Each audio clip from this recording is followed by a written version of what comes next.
Good morning, नमस्कार, आप सभी का बहुत-बहुत स्वागत है हमारे प्रोग्राम वैदिक बाइट्स में और मैं हूँ आपके साथ बिंदु चावला। दोस्तों, ऐसे बहुत सारे सवाल होते हैं जो हमारी ज़िंदगी के साथ जुड़े होते हैं और उनके जो सवालों के जवाब हैं, वो हमें नहीं मालूम होते हैं।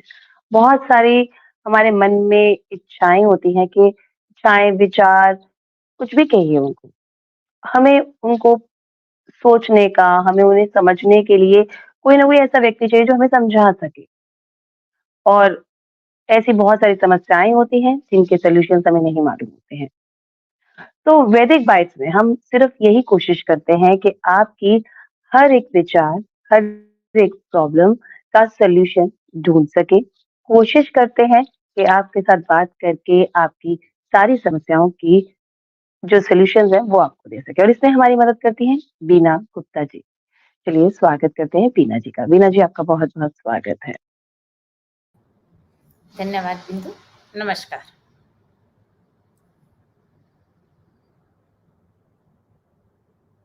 बिंदु आपकी आवाज नहीं आ रही है।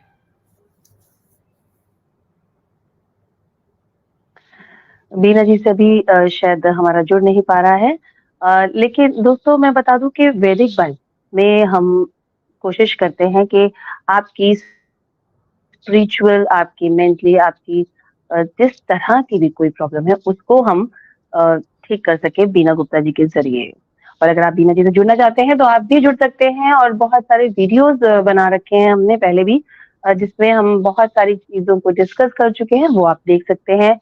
आप देख सकते हैं ओजस सोल पर देख सकते हैं और वो फेसबुक पर और आपको यूट्यूब पर मिलता है।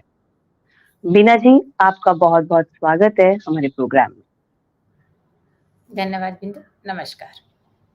मैं आपसे निवेदन करूँगी कि प्रोग्राम की शुरुआत कीजिए। परम पिता परमेश्वर, परम पूज्य गुरुदेव व वंदनीय माता जी के सूक्ष्म संरक्षण को महसूस करते हुए एक साथ एक स्वर में गायत्री मंत्र। ओम भूर्भुवः स्वाहा तत्सवितुर्वरेण्यं भर्गो देवस्य धीमहि धियो यो नः प्रचोदयात्।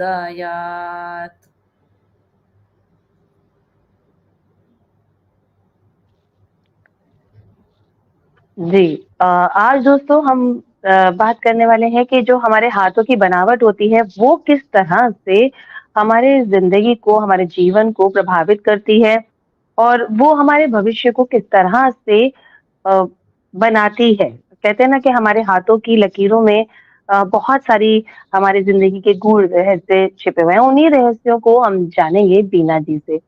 तो बीना जी सबसे पहले तो सवाल यही उठता है कि जो हाथ की बनावट होती है वो किस तरह से हमारे भविष्य को बताती देखिए, अगर हम देखते हैं तो हाथ 2 प्रकार के हमें देखे जाते हैं अक्सर। किसी का बहुत सॉफ्ट होता है, किसी का बहुत कड़ा होता है, मतलब कठोर होता है। कहते हैं कि क्या मतलब मज़दूरों जैसे हाथ हैं, देश भाषा में कहा जाता है। ऐसा नहीं है कि मज़दूरों के हाथ हमेशा कठोर ही होते हैं, लेकिन एक कहावत बन गई है। तो 2 तरह के हाथ हो गए, एक कठोर है, एक मुलायम है। लेकिन जो हाथों की बनावट है, वो 7 प्रकार की मानी गई है। देखो 7 कौन से हो गए? समकोण, चमचाकार, दार्शनिक, कलाकार या व्यावसायिक, मतलब वो कलाकार या व्यावसायिक हो सकता है। निकृष्ट, आदर्शवादी या विषम और मिश्रित। इस तरह के 7 प्रकार के, मतलब उनको जो बनावट है मानी गई है कि जो हमारे हाथों की बनावट है 7 प्रकार की होगी। जैसे समकोण, मतलब आपने देखा होगा कि किसी-किसी की ना हथेली बिल्कुल एकदम चौकोर जैसी दिखाई देती है। तो मतलब उसकी लंबाई और चौड़ाई बिल्कुल बराबर होती है। ऐसे हाथ अक्सर क्या होते हैं, सीधे, सपाट, कोमल होते हैं, मुलायम और भरे हुए होते हैं। अगर ऐसे व्यक्ति की उँगलियाँ गठीली हों, तो वो व्यक्ति क्या होगा? सत्यवादी होगा, शांत होगा, विचारशील होगा, गंभीर होगा और दृढ़ निश्चयी होगा। मतलब उसने जो निश्चय करा है, वो बहुत सोच समझ कर किया है। जी माँ, क्योंकि विचारशील है, तो वो किसी भी काम को बिना विचार किए हुए नहीं करेगा। उसने मतलब अगर किसी चीज़ का दृढ़ निश्चय किया है, तो इसके मतलब उसने उसके ऊपर पहले बहुत विचार किया है। ऐसे व्यक्ति दयालु होते हुए भी अंधविश्वास से बहुत दूर रहते हैं, क्योंकि वो विचार से अपना काम कर रहे हैं, अपनी बुद्धि को, विवेक को इस्तेमाल कर रहे हैं। और उँगलियाँ अगर नरम और सुडौल हों, तो वो क्या होता है कि सौंदर्य और मित्रता का उसके अंदर भाव अधिक होगा। कि मतलब अगर उसकी मतलब नरम, मुलायम, सुडौल, मतलब एकदम सुंदर-सुंदर उसकी उँगलियाँ हैं, तो उसके अंदर सौंदर्यता होगी और मित्रता होगी। वे बुद्धिजीवी और शायद चरित्र होते हैं। थोड़ा-सा प्रॉब्लम आ रहा है नेट में। अच्छा,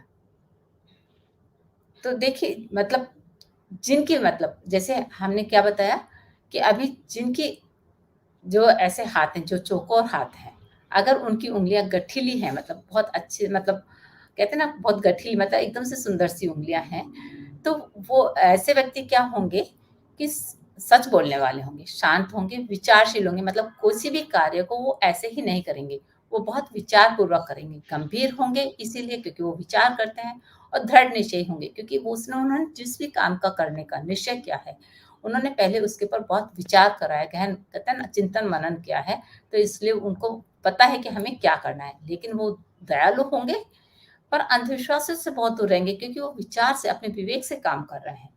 लेकिन जिनकी उँगलियाँ नरम और सुडौल होंगी, मतलब अच्छी बनी होंगी लेकिन नरम होंगी, तो उनके अंदर सौंदर्य, मतलब वो सुंदरता के प्रति अधिक उनका भाव होगा, और मित्रता का भाव रहेगा कि वो हर किसी से मित्रता रखेंगे।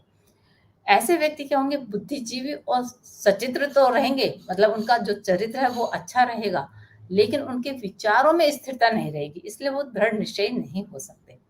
अब देखिए चमचाकार हाथ जो मैंने बताया कि इसमें हाथ की उँगलियाँ कुछ मुड़ी हुई टेढ़ी सी रहती हैं, मतलब एकदम सीधी-सीधी नहीं रहेंगी, जैसे चौकोर समकार, मतलब समकोण उसमें था, उसमें। और हथेली की चौड़ाई नीचे कलाई के पास की, ठीक है ना? अधिक चौड़ी, और उँगलियों के पास की हथेली कम चौड़ी होगी।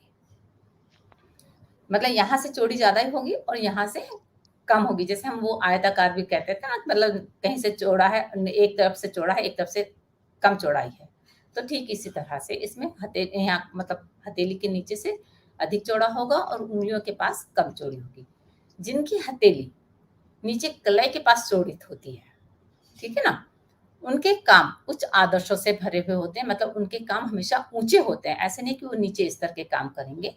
उन्हें जनसहयोग नहीं मिलता है, क्योंकि देखिए कोई भी महापुरुष पहले आया, उसको जनसहयोग पहले कभी नहीं मिला है, उसके बाद में मिला है जब उन्होंने करके दिखाया है उस काम को। और जिनकी हथेली उँगलियों के पास से अधिक चौड़ी होती है, वो समय के अनुसार काम करते हैं और अपनी सफलता को लेते हैं कि जैसा समय चल रहा है वैसा अपना काम करें। कहते हैं ना कि ये तो समय के हिसाब से दल-बदलू है, ऐसा नहीं। तो वो समय को देखते हैं कि अभी समय कैसा है वैसा काम करते हैं और उन्हें सफलता प्राप्त होती है। ऐसे हाथ की अगर कठोर उँगली है, उँगलियाँ मतलब कठोर हैं, कैड़ी हैं, तो वो मतलब मतलब ज़्यादा परिश्रम करते हैं, उद्योगी होते हैं, ज़्यादा कामों में लगे रहते हैं, और गांठदार उँगलियों वाले मन में अपने छिपाव रखने वाले और गंभीर होते हैं, जिसकी गांठ मतलब बहुत ज़्यादा गांठें होती हैं, मतलब गांठें अलग से दिखाई देती हैं, तो वो अपने मन मतलब उनकी बात को कोई समझ नहीं सकता है कि इनके मन में क्या चल रहा है। और जिनकी उँगलियाँ सपाट और चिकनी होंगी, वो कलाकार होते हैं। और अगर अंगूठा उनका छोटा है, देखिए कितने अंतर है, मतलब इन सब चीज़ों को हमें ध्यान रखना पड़ता है। तो वो झगड़ालू और बड़ा है तो शासक और शूरवीर होंगे। तो इन सब चीज़ों का ऐसे ध्यान रखा जाता है कि हाथों की बनावट, मतलब ऐसा नहीं है कि एक ही चीज़ के ऊपर डिपेंड करती है। हाथों की बनावट कैसी है, उनके ऊपर उँगलियों की बनावटें कैसी हैं, वो सब देखा जाता है। हाँ, तो दोस्तों आज हम बात कर रहे हैं कि हमारे जो हाथों की बनावट है और वो किस तरह से हमें हमारे कहते हैं ना कि हमारे बारे में बता देती है, या सामने वाले को अगर आपको जानना है तो आप उसके हाथों की बनावट से कैसे उसे जान सकते हैं। तो छोटी सी हमारी कोशिश है जो हम कर रहे हैं। एक सवाल उठता है कि कई बार कहा जाता है कि जैसे भी आपने बताया कि कोई काम करने वाला है या कोई कठोर काम करता है, कोई सॉफ्ट काम करता है, कोई तो ऐसे में एक दार्शनिक और एक प्रोफेशनल हाथ कैसे पहचाने हम?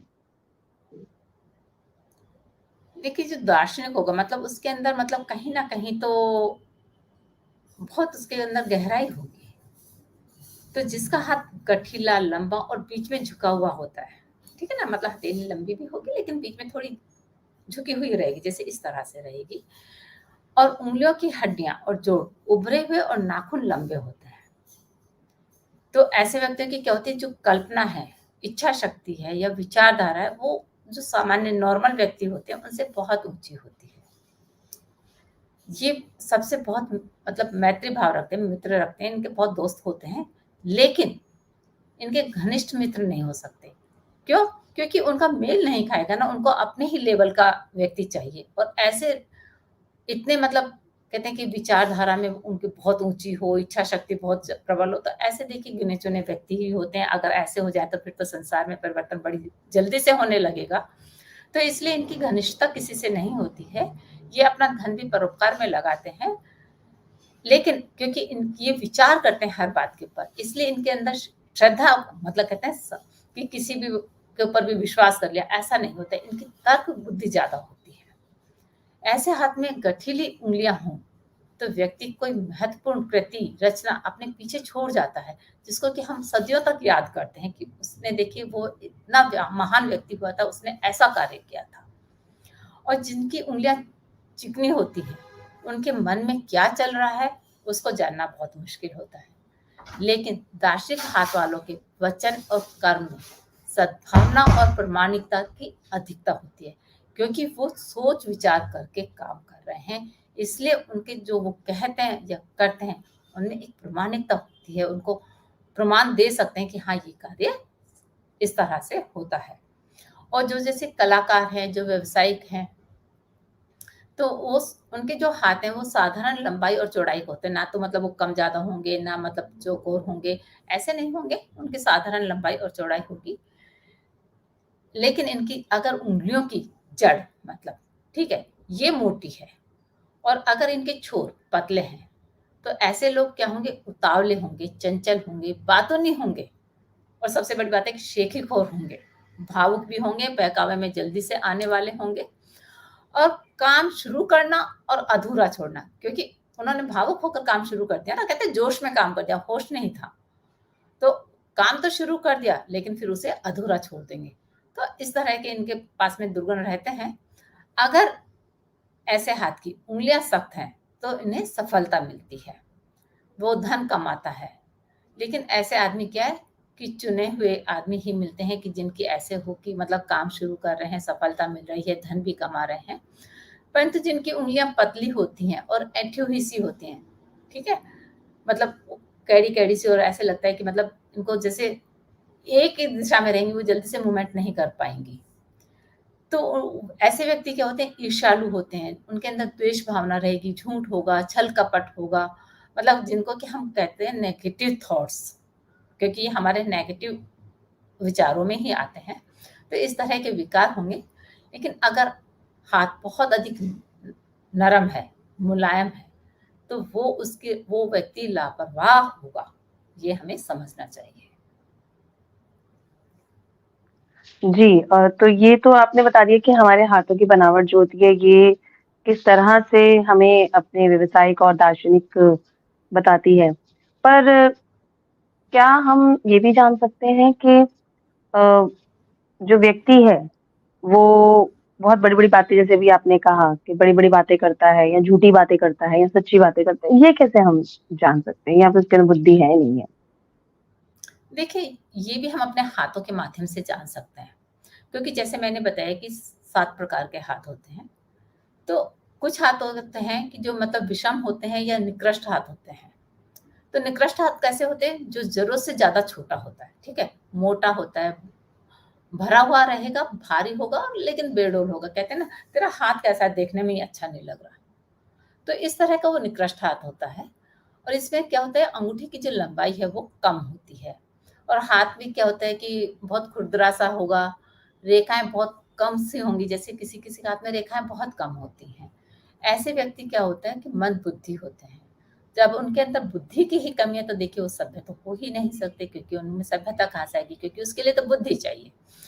और वो बुरे से बुरा काम करने के लिए भी तैयार हो जाते हैं। जैसे हम कहते हैं ना, कोई मतलब कैसे है कि मतलब किसी का कत्ल कर दे, क्योंकि उनके अंदर उतनी समझ नहीं कि हमें कत्ल करना है कि नहीं करना है। वो उस काम के लिए भी तैयार हो जाएँगी। और वो उनके अंदर मतलब क्या है कि अच्छे काम करने की तो बुद्धि है नहीं, तो वो क्या होगी, जैसे आहार मतलब खाने में लगे रहेंगे, सोने में लगे रहेंगे या झगड़ा मचाते रहेंगे या अपनी वासनाओं को शांत करते रहेंगे। इन्हें में मतलब एक तरह से हम कह सकते हैं कि जो पाश्विक इच्छाएँ, मतलब जो पशु की जो इच्छाएँ, पशु के जो कार्य हैं, उन्हीं में वो लगा रहता है और उन्हीं में लगे-लगे वो इस दुनिया से विदा हो जाता है। तो इस तरह से वो मंदबुद्धि वाला हाथ होगा। और अगर हम कहें कि जो बड़ी-बड़ी बातें करने वाले हैं, उनको हम कैसे पहचान सकते हैं? तो विषम हाथ होता है। वो विषम हाथ कैसे होगा? सुंदर, लंबा, तंग, मुलायम, चिकना और कोमल होता है। देखिए कितना सुंदर हाथ है वो, ठीक है? उँगलियाँ अधिक पतली होंगी, पतली-पतली होंगी, नोकदार होंगी, जड़ में कुछ हल्की और ऊपर कुछ भारी होंगी। यहाँ से मतलब कहते हैं ना पतली-पतली ऐसे चलेंगे, लेकिन वो ऊपर से कुछ मतलब भारीपन आ जाएगा, मतलब नीचे से वो बड़ी हो जाएँगी, ठीक है?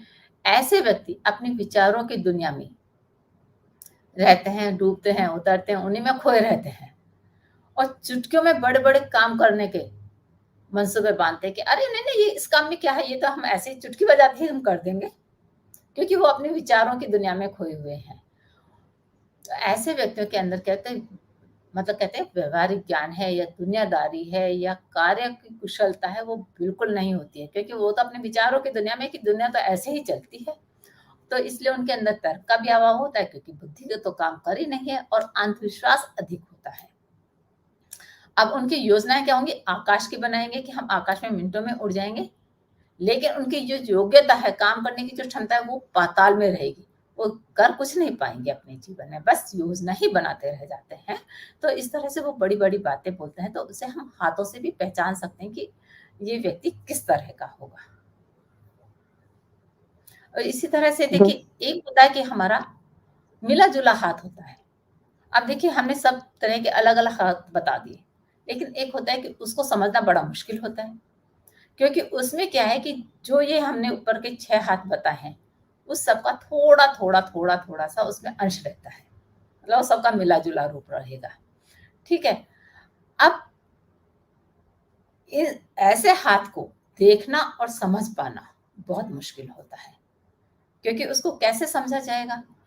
और ऐसे ही हाथ ज़्यादातर होते हैं, इसलिए कहते हैं लोगों को समझना बड़ा मुश्किल है। क्यों?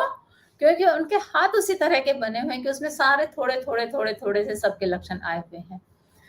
ऐसे हाथों को समझने के लिए ना मतलब जो बहुत अच्छे से हाथ देखना जानता हो, वही उसे बता सकता है कि तुम कब, क्या, कैसे करोगे।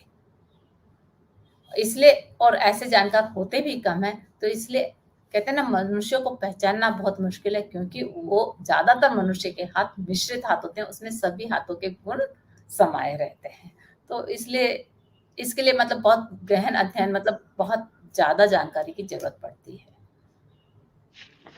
तो का दोस्तों, अगर आपको कहीं पे भी कोई हेल्प चाहिए या कुछ और भी ज़्यादा समझना है, तो आप बीना गुप्ता जी के साथ सीधा जुड़ सकते हैं, उनसे पूछ सकते हैं अपने सवालों के, अपने जो आपके मन में विचार आ रहे हैं, उनको आप शांत कर सकते हैं और बीना जी आपकी ज़रूर हेल्प करेंगी। तो बीना जी, अभी टाइम हो गया है हमारी हेल्थ के बारे में, हमें कौन-सी टिप मिल रही है आज?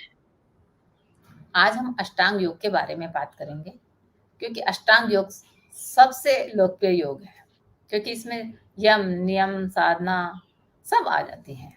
पूजा, उपासना, साधना, आराधना ये सब आ जाते हैं, इसलिए इसे अष्टांग योग कहा गया है।